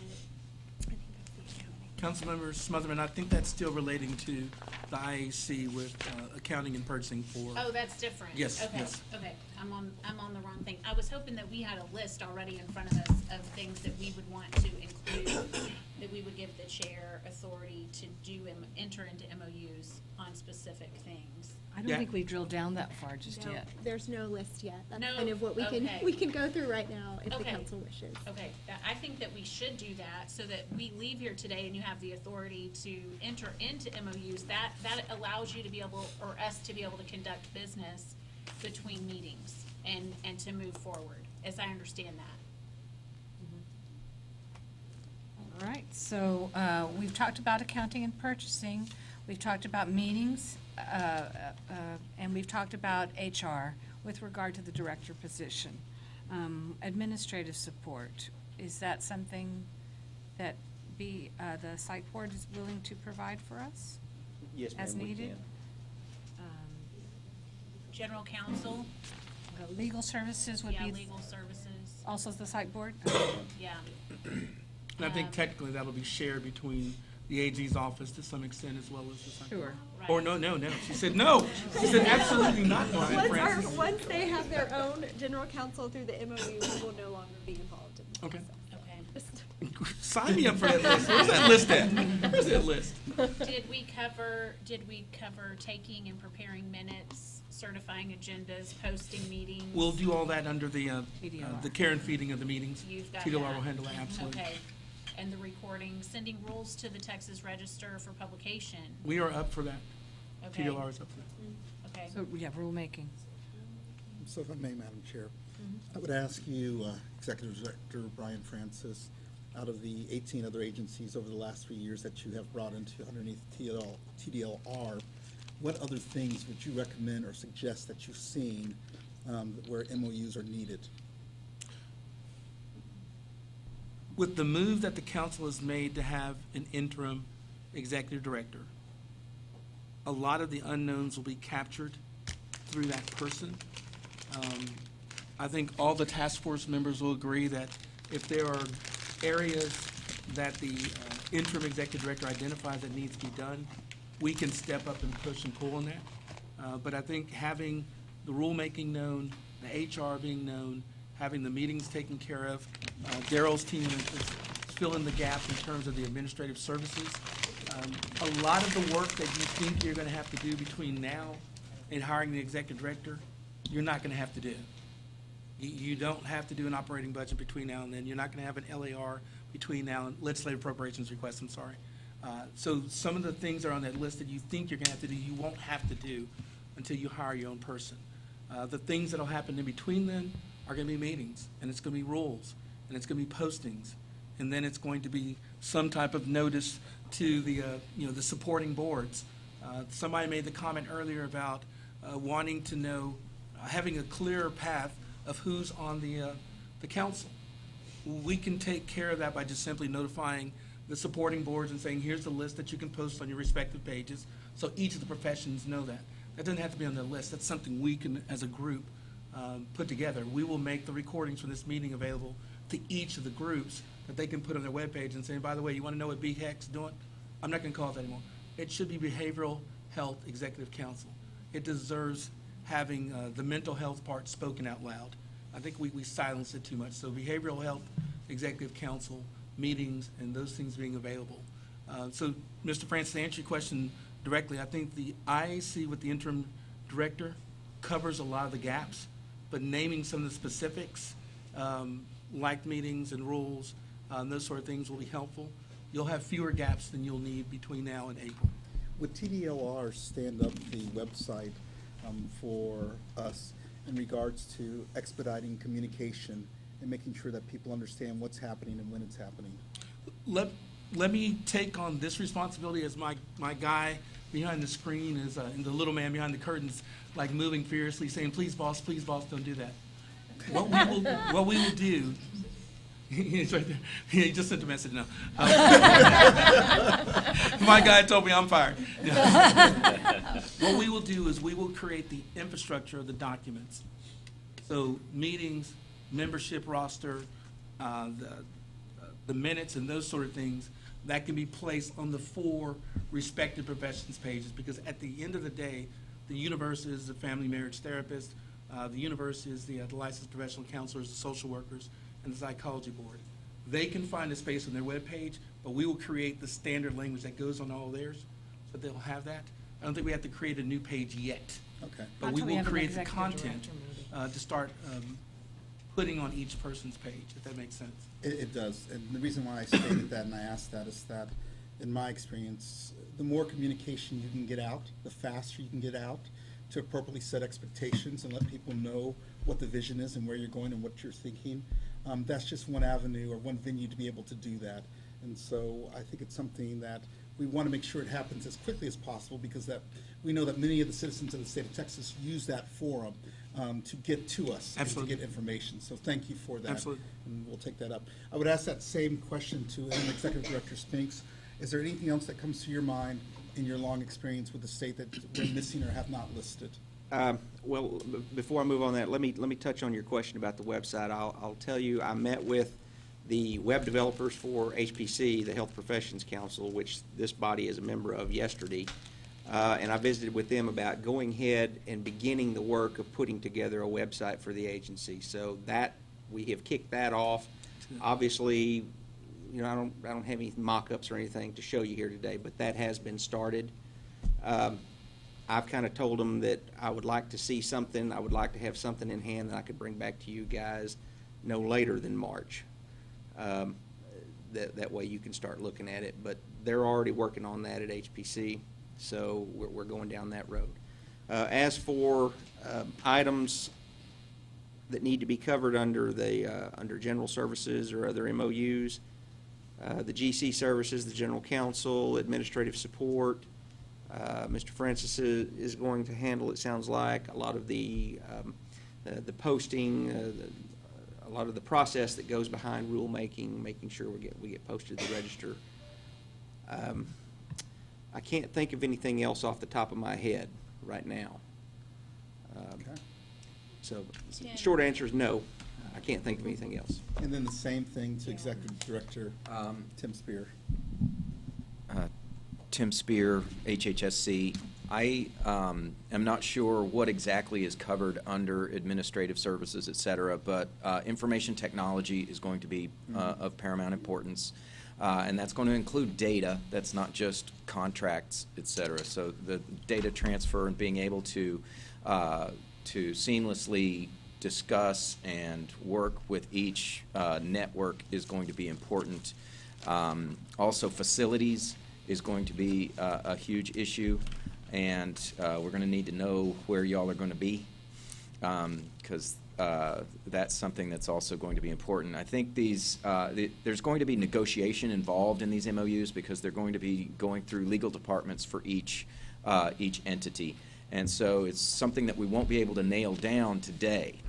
But in regard to categories of services and categories of areas of need, where these MOUs are concerned, those would be what I would consider necessary for the chair to be able to approve. Thank you. And I have a question, if I can circle back to rulemaking. So I'm understanding, Mr. Francis, that you're saying that you guys will help us make sure that we hit the timelines on the rulemaking process in the right manner. We know we have to hit those timelines in order to get the rules developed. Having served on the task force, I know that Mr. Spinks has already done some work on our rules, and if he is, since you are our interim now, would it make sense for us to ask you to continue to do that draft writing type of stuff to get that to us? I don't know if I'm using the correct language there, but with that rulemaking, how do we need to parse that out? And maybe we don't need to do that today, I don't know. I'll let Darryl go first. I don't know that we need to necessarily parse it out today. As interim director, one of the inherent functions of my job will be working on the draft procedural rules for the council. Yesterday I actually completed the procedural rules. And these are just my drafts of what I'm planning, what I would like to sit down with Mr. Spear and his staff and Mr. Francis's staff and kind of go over. But I wanted us to have kind of a starting point to work from rather than getting together and then trying to work from there. But I completed the procedural rules for the application and licensing functions of the council based off of the bill and all the other bills that passed during the 86th session. I still need to go, I'm well into the enforcement functions as well, or the enforcement procedures, but I'm not complete with them yet. Kind of the way I'm envisioning it, and this is something that I was planning on talking about at the next task force meeting on the 22nd, is once I get those rules completed, I would like to have a sit down with TDLR staff, HHSC staff, kind of give those rules out, let them kind of saturate for a little while, and then let them work through them and see if they function properly under the bill, kind of work them. Crank the handle and let's see what comes out at the end, make sure it works. And then I figured we could all get together, but kind of how we tackle that is what I want to talk about at the task force. I don't want to say this is how it's going to be, but the short answer to your question is I do envision as the interim director carrying out a lot of the actual rule making, the drafting of those rules, but obviously it's not something that is dictatorial. It only comes from one body, but it's just a starting point for the rest of the body to look at. So if I'm understanding, you'll come up with a draft that will be shifted through the lens of TDLR and Health and Human Services Commission. That then the task force and/or the council will have in front of them to finalize or to make decisions on. Mr. Francis, would that then, how would that work from your perspective? That could work. I would just offer the experience that we've had over the last 10 years of going through rulemaking. In 1 year, we did over 30-plus rule filings. That's probably about 30 years worth of rule filings for any other agency. And having the template, we've got the governor's staff here, that the governor's staff has actually used for other agencies submitting their rules to the governor's office, has been something that Wendy Pillow is responsible for developing. So she either gets the thanks from the other agencies or the not so thanks from it. But I think the important part to think about is when you're looking at the rules for Behavioral Health Executive Council, their operating rules are going to look like our Chapter 60 for our TDLR Commission. And then the program rules are going to look different that speak to those. We had that experience with the 39 programs that we have. And I would just say that while we're here on the task force, use us. Let us help craft. And again, I want to tell the industries and professions, we are not touching your scope. We're not going to touch your scope at all.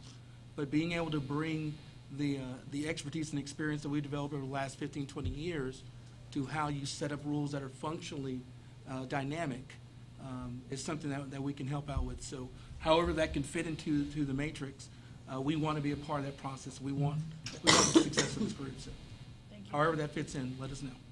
Thank you both.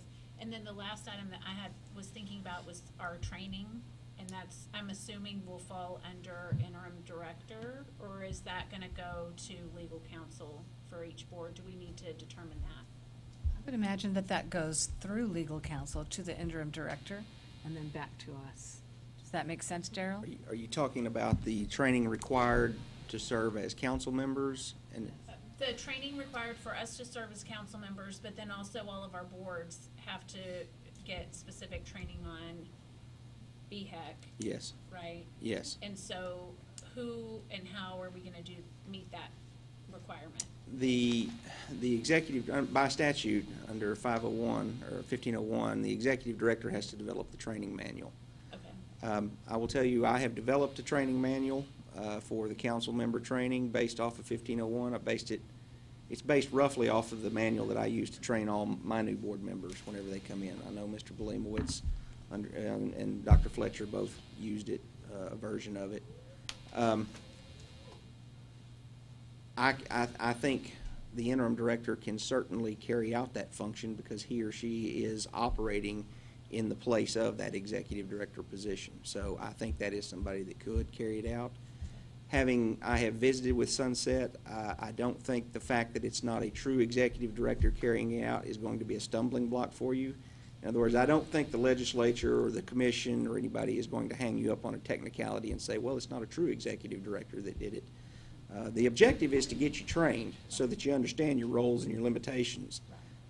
Who does it is not something I don't think anybody's going to get hung up on. Is it different than the training that's being offered this Friday through the governor's office? It is. It's different, yes.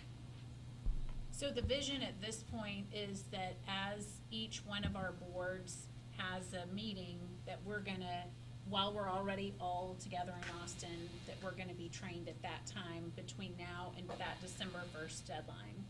I think that would be the optimal way to handle it because you're not bringing everybody back and at the expense of the state for just one, a 4-hour, 4-hour training session. Most of you have meetings that are going to fall before the December 1st deadline for that. I think the social work board, y'all have a meeting that falls after that. But from a very practical standpoint, you could conduct the meeting or the training right before your board meeting and you're ready to go at that point. So I think there's ways to handle it so that we don't have to bring you guys back and incur that additional expense. And Madam Chair, Brian Francis, I just want to clarify, my reading of it is that the training is not required until August 31st, 2020. The December one was the appointment. Right. And I'm looking at section 4.004. Not later than August 31st, 2020.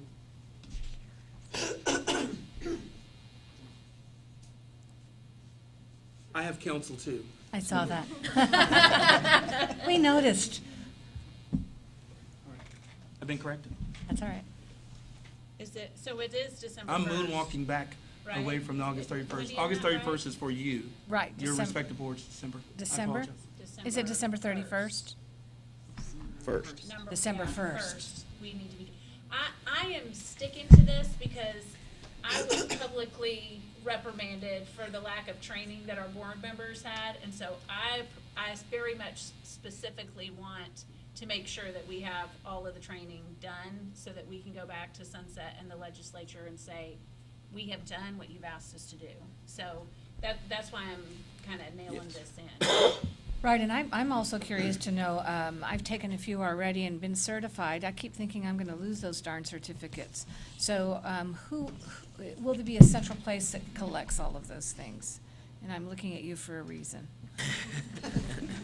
I will be happy to collect and keep those. I will be the keeper of your training certificates. All right, sounds good.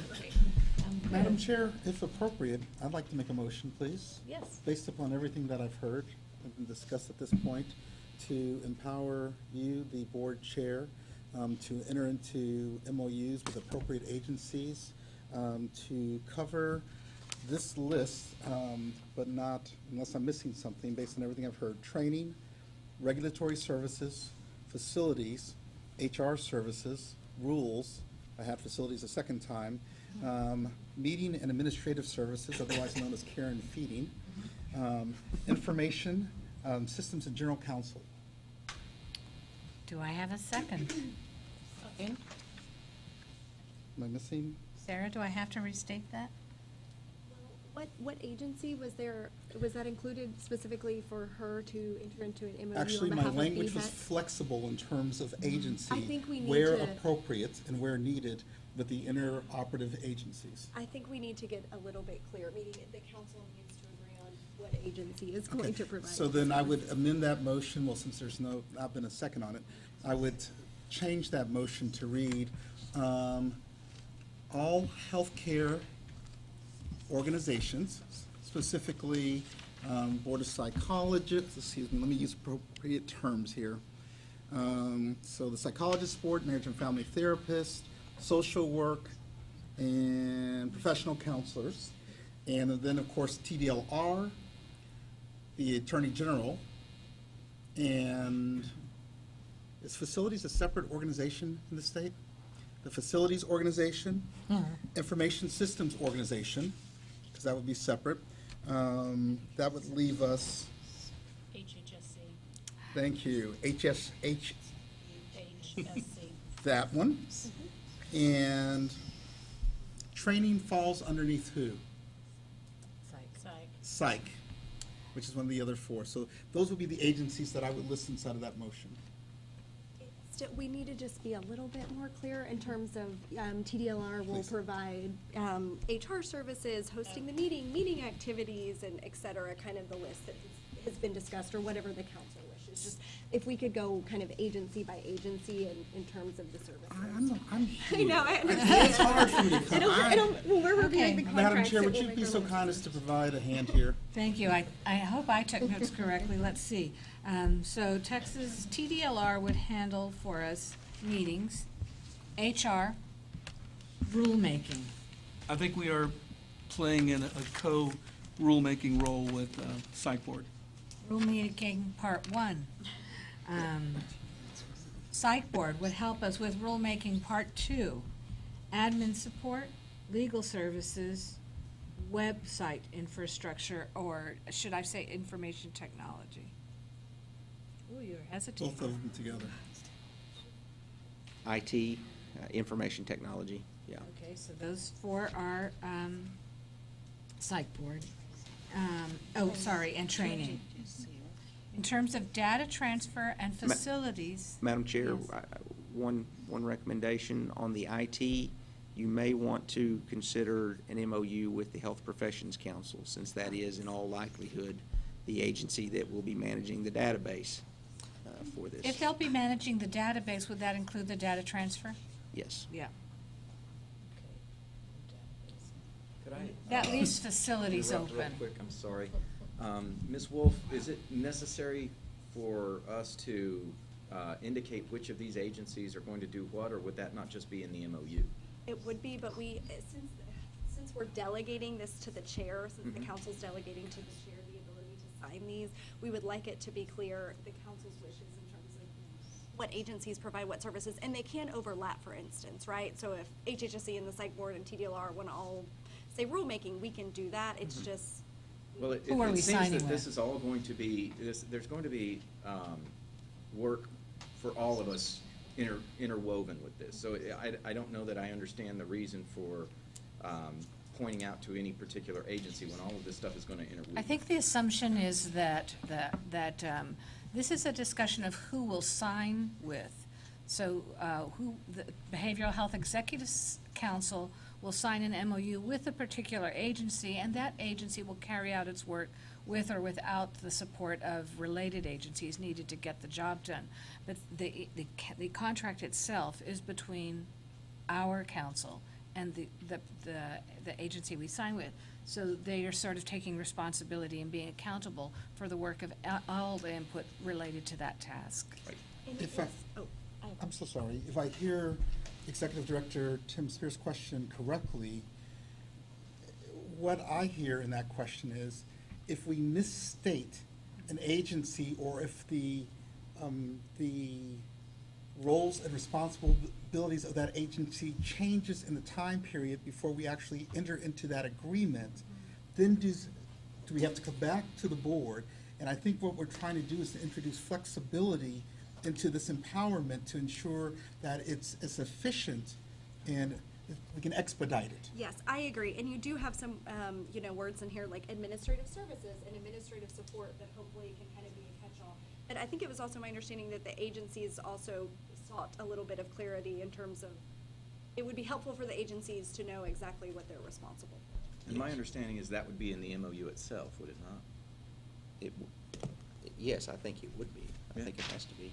Yeah, so that would, in the MOU that was going to be signed by each of these agencies, I would assume that those. And the thing is, for the chair to be delegated the authority to sign it, we would need to know it's the will of the council, right? We can't delegate to the chair just to sign whatever agreement's kind of presented in front of her. It needs to be more specific so the council understands. And Brian, Francis, Tim, if this helps, because I definitely see where you're coming from, we want the optimum flexibility in this moment. So Sarah, if it's appropriate, could we go through the list of who's going to do what, but also have maybe in the motion that the council is also delegating authority for language that would say that the other task force members may assist in the performance of this. So there's a primary, and then other task force members may assist as appropriate or as the situation dictates. And so I think that can cover the specificity that you're seeking from the council, but also build in the flexibility that we know we're going to need on the ground. Yeah. Your W has gone from a small to a large now. So we just need a quick laundry list, correct? Correct. And they can overlap. I'm writing. We want to take it agency by agency and. I've almost got it. I'm just writing it Okay, down because I sorry, don't you're want to good. mess this up. IT, You can change the language. HHC was the database. What did we say about facilities? I don't remember who volunteered for that. I think it's going to site 2. Is that sort of an I overlap? I don't know that you need an MOU on facilities. The Texas Facilities Commission will select, and candidly, they already have. I think we're all probably going to end up in the new Capitol extension that's being built. Ms. Nowak and myself went to that orientation meeting the other day, so more than likely, that's where we're going to be. Okay, so this is what I have. Texas Department of Licensing and Regulation would have primary responsibility for meetings, HR, and rulemaking. The Psych Board would have responsibility for admin and legal services. And rulemaking. And rulemaking. We're doing a co on that. Okay. And training. Madam Chair, I think IT is also being whispered in my ear. I have Health Professionals Council for IT. I would include, because Ms. Nowak is so integral, she was integral to our standing up of us on the database, and she works with HPC on that, I would definitely include us so that she can work on that for us as well. So that means that when I sign an MOU, it's going to be with 2 agencies, not with just one. Is that the will of the board? That possibility does exist, Madam Chair. Right? And for Health and Human Services, it would be for database management and the data migration at some point. No? That's what, say again, I'm sorry. Health and Human Services? Is We would is be that you, involved, Tim? certainly. Yeah. But not the lead? I think HPC and HHSC are going to be heavily involved with one another on the data transfer.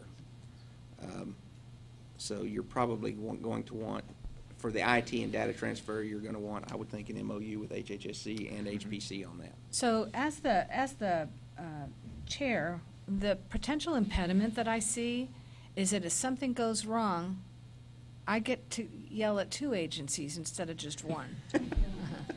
My recommendation would be that we take a 15-minute recess to discuss this Maybe staff can discuss this and come up with an agreement. I'd prefer to see one agency responsible and accountable for each of these primary tasks. If there's a task that you don't see as primary, for instance, facilities, I mean, we could just all park in this room as far as I'm concerned, that's just not as profound for getting us off the ground, then that can certainly be left off for now or until the next meeting. But the ones that we've discussed now make sense. So why don't we take a 15-minute recess, and I'll let you three talk with Sarah, and any of the council members that want to go and visit, and then let's come back with some good answers. I do think one agency per task makes the most sense in order to get things accomplished. Gavel, gavel. It's 1:08.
The meeting will come to order. It's 1:28 p.m.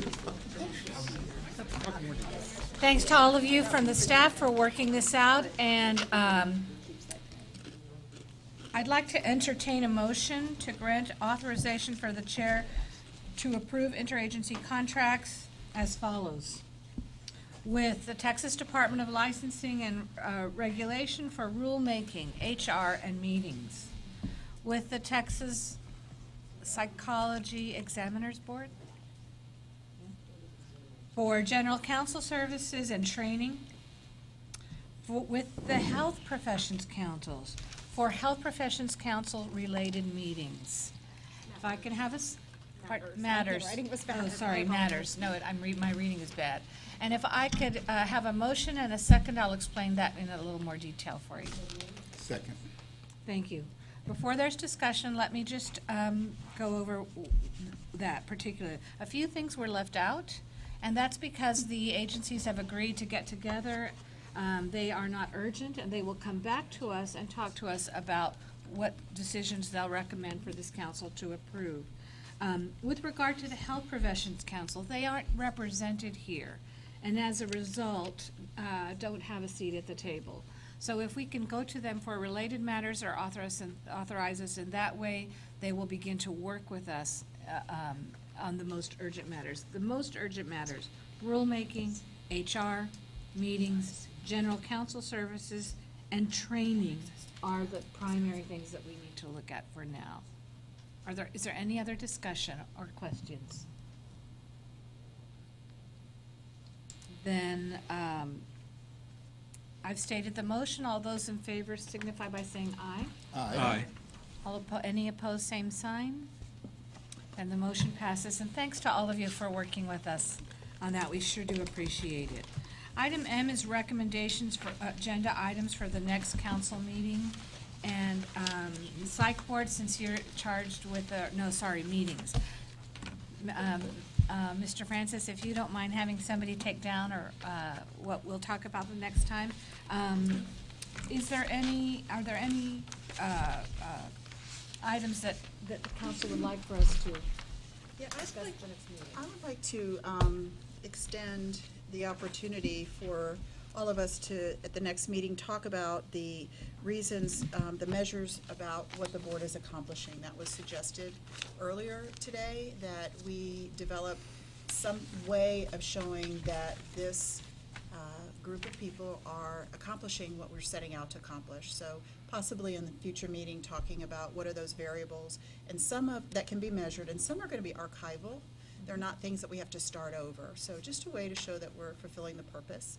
And also the opportunity for stakeholders of psychological services in the state of Texas to have some input also, I think was suggested, and I would like to see further discussion at a next meeting. Sounds great. Is that something that has to be moved and approved or anything like that? No, that's what I thought. Anybody else? Madam Chair? Yes. Brian Francis. I think it may be appropriate, if it's okay with the council, to have an update on the executive director search process. An item, maybe a standing item of updates on the memorandum of understanding and the services that have been provided. Maybe even think about inviting HPC to the meeting so that they're available to answer any questions. That would be smart. And I think it's important, again, just on that line and that evolution of learning each other, maybe having some type of, because each group knows their respective boards, but having some type of presentation on the different boards, what's new in that area. I think somebody brought it to our attention that there's rulemaking going on now, or it may be even being held. Those are important things for the council to know what's going on in the different professions. So I think having some type of agenda item that allows the boards to have presentations about who they are and what's new, I think could be appropriate and helpful. That would be nice. Thank you. Madam Chair, may I Yes. suggest that we continue to have the management reports as outlined by the Sunset Committee so that we continue to follow how they're performing and how those items are performing. Until we get to the point of identifying the metrics and outcomes that we're looking for as a combined organization, I think that would be appropriate. Agreed. In addition to what Brian was talking about regarding each board, I think something about how the independent board rules come up through the process. I'm not sure, I know that that's been a question, rules went on hold when BHEC started, and so do boards have the authority to continue to work on rules? And if so, what does that process look like? Or is that completely on hold until BHEC is transferred completely? I believe that the bill states that the BHEC will be, am I right, Sarah, that BHEC is the ultimate rulemaking board? But I don't think that's until the date kicks in, until the transferring entities. So- I have to go back and look at that a little closer. Okay, so clarity on that, and then. Clarity on independent rules that may Right. be in process right now. Right, and how they filter, how they Right. filter up, or Yeah. how they, okay. Does that make sense? Does that make sense? Anything else? All right, then we'll move on to discussion and action. We don't need a motion to approve those, okay. Good, discussion and action on 2019-2020 meeting dates. According to Chapter 507, we should hold at least 2 regular meetings each year, and we may hold additional meetings at my request or at the request of 3 members of the Executive Council. The purpose of this item is to set regular meeting dates, Behavioral Health Executive Council meeting dates for 2019 and early 2020. Just, Darryl, do we have a list of those dates Yes, ma'am. in our paperwork? Actually, would you like me to read them off, or? Well, that would be best, because I can't find them in this huge Okay. longest draft. The next meeting date that we talked about in the task force is January 14th. And what day of the week is that, please, sir? It would be a Tuesday, I believe. At 11 a.m. again? That's That's up to us, yeah. okay? Given what I've just heard y'all talk about, add to the agenda, you might want to start thinking about bumping that start time up a little bit more. We have some people that travel from quite a distance. Is 10 a.m. acceptable? You know, we can spend the night before if we need to do that. Right. Right? And so start as early as possible is fine.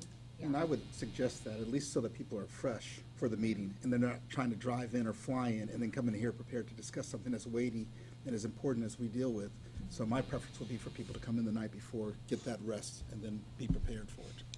Makes sense. I think 9 a.m. sounds good, too. That would allow for a 9 a.m. start. And an 8:30 coffee. Okay, the next one is January the 14th? And Yes, ma'am. Could you give us the next couple, please? Yeah, March 10th, but that was one that both Ms. Smotherman and Chair Conseco, I believe, had conflicts with when we were talking about it on the task force. So you need to factor that in. We move And it up or back a week? I would be careful moving it forward a week, because South by Southwest is here March 13th. Or, it's that next week after March 10th is South by Southwest. Yikes. It's actually really good. You might enjoy it. March 2nd. There's not any festivals or anything going on that March 2nd? well, sometime during that week. And what day of the week is that again, please? March 2nd is a Monday. Is a Monday. Okay, that's good. Mondays are good. So January 14th, March 2nd, and the next? Would that be a 9 a.m.? Yes, please. Okay. The next would be June 16th, but this meeting room is already booked, if I'm remembering right. Ms. Pello, correct me if I'm wrong. We're thinking of moving to the 7th. The 17th. So June 17th.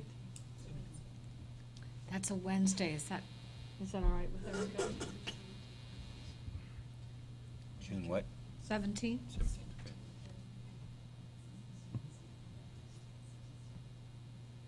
They're checking to see if the 16th is still on hold. Are we also looking to compare how this syncs with the individual boards? Yes, sir. So- When we mapped it out, we did that. 16th or the 17th? Madam Chair, I was just gonna, Tam just notifies that the 16th is available. We can make that work if that date is better for folks. Okay, let's do the 16th. Thank you, Brian.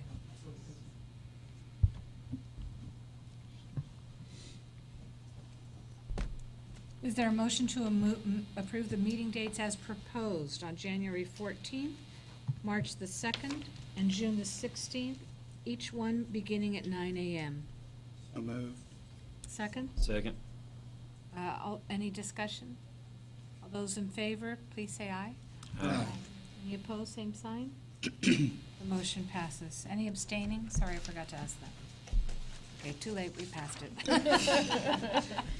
Madam Chair? Yes. May I ask if we can have meeting invites sent out so we can get those posted on our calendars as quickly as possible, please? Yes, sir. Thank you. And I would say, Madam Chair, that carries us almost through the end of fiscal year 2020.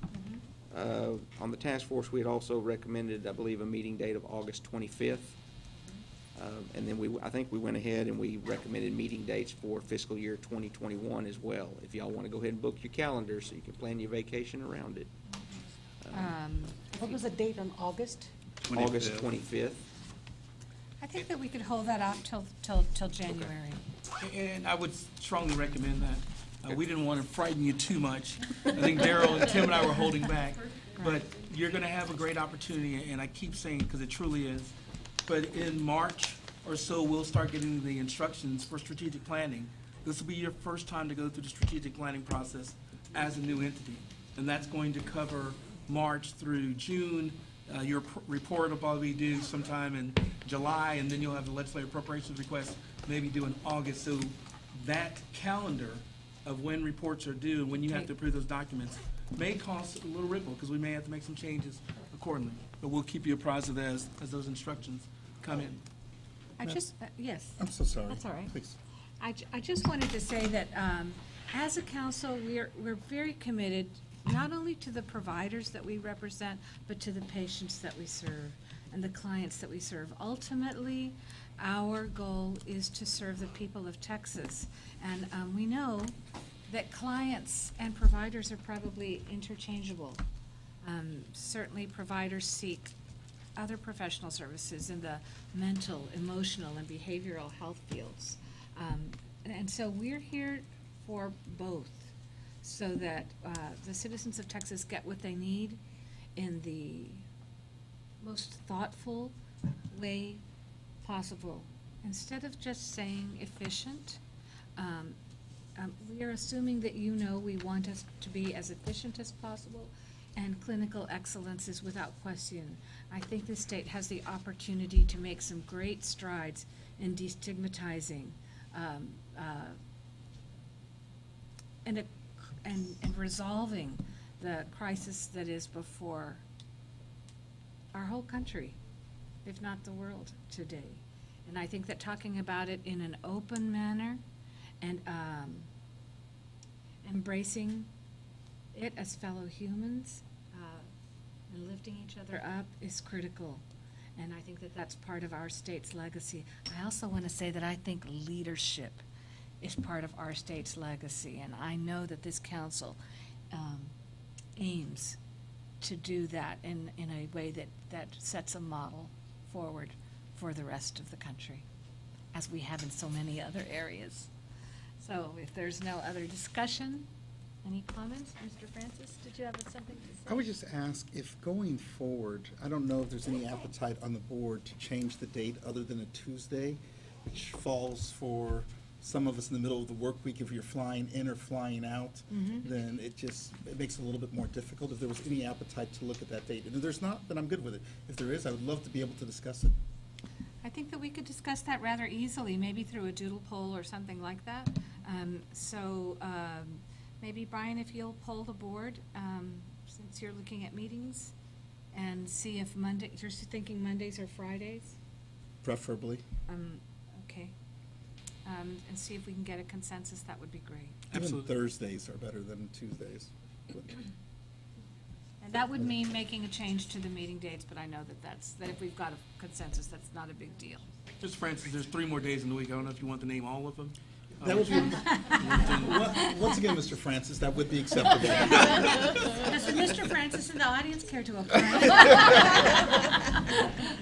Yeah. Could I just ask if you change those meeting dates? Madam Chair. If you'd be proactive about sharing that information publicly, because we're counting on that, and sharing this information with our constituencies. And if we have to wait until I think that I need to recognize you, or I know that there's a procedure about this. No, that's all right, don't worry. Well, tell me what I need to do. Well, we've heard the comment now, so we can move forward. I just think for the record, if we can have her come to the mic and say her name. Okay, then the chair recognizes the nice lady in green. Jan Fries. Jan Fries, who'd like to come up and make a recommendation about posting meeting dates. And it's just because the meetings are. Are recorded, of Yeah, on course, real yes, audio. yes. Sorry. People need to know who's speaking. My apologies for my informality. My name is Jan Fries. I'm the Executive Director of the Texas Counseling Association. If you change these dates, we would ask that you send a communication, perhaps even to the associations or people who signed in here today, so that we can prepare our calendars, make sure our constituents or your constituents know about these meetings, because when we have to wait for the postings in the Texas Register, oftentimes that's just a few days before the meeting, and it doesn't really give people time to adjust their calendars to participate as stakeholders. So I think what we can assure you is that the January 14th date won't change Will for stay. now. Okay. And by then, you will have plenty of time to come to a decision, and you'll see it. And I would recommend, if I'm able to, that we assure that the professional member boards, it will be on their sites as soon as we know, so that you can rely on that. I'm not sure communication can go out to every state or national board, because there may be some we miss, and we don't want to do that. But you can look at any of the professional member boards and find them there. Thank you for your consideration. Sure. And Madam Chair, just for clarity, I did not mean to change any of these first three, since clearly people went to work to establish them. Okay. So not trying to disrupt anyone's calendars, but just after those three. Thank you so much. If there's nothing else, I think this meeting is ready to be adjourned. Anybody else? Make a motion to adjourn the meeting, please. Second? All those in favor signify by saying aye. Aye. Any opposed?